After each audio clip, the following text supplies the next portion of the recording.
In this video, we will discuss the different types of drama. I have searched the different types of drama and I have come to some conclusions. Let us see them. First of all, first type of drama is tragedy. As I have already told you, in the case of tragedy, the elements hamartia or moral flow is important.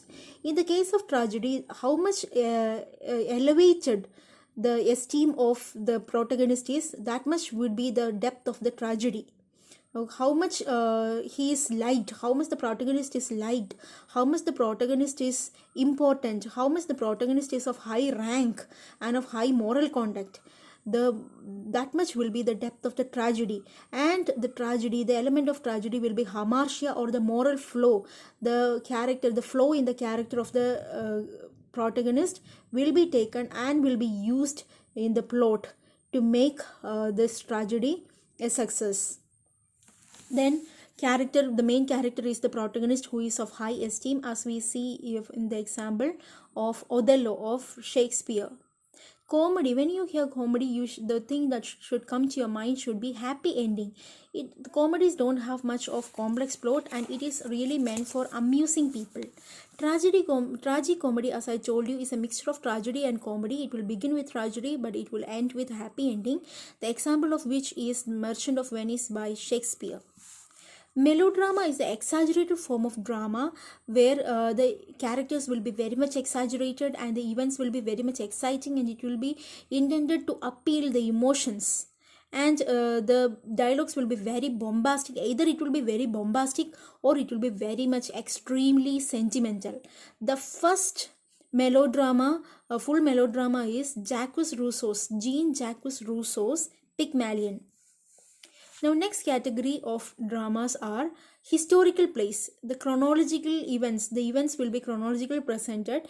The example, if you see, the historical element can be seen in Shakespeare's Julius Caesar, and the completely historic play of Shakespeare are Henry IV, Henry V, Henry VI, etc.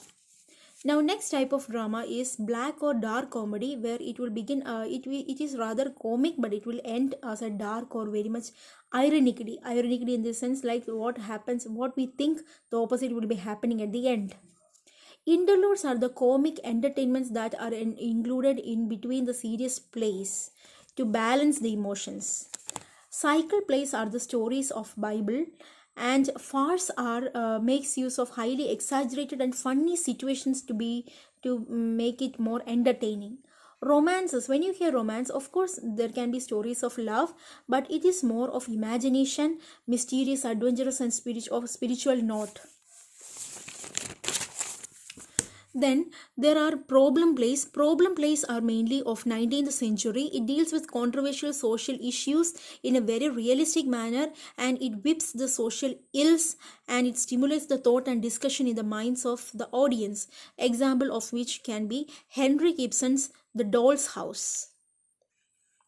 Satire play is the ancient Greek form of tragicomedy, and it has the spirit of satirizing in the sense whipping the social follies, laughing at the social follies with a scorn.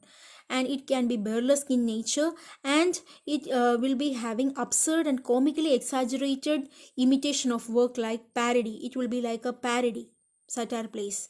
Then the last type of drama is musical drama, where the integration of spoken dialogue happens along with a song or music that is being done in order to tell the story. I hope it is clear to you, the types of drama. Thank you.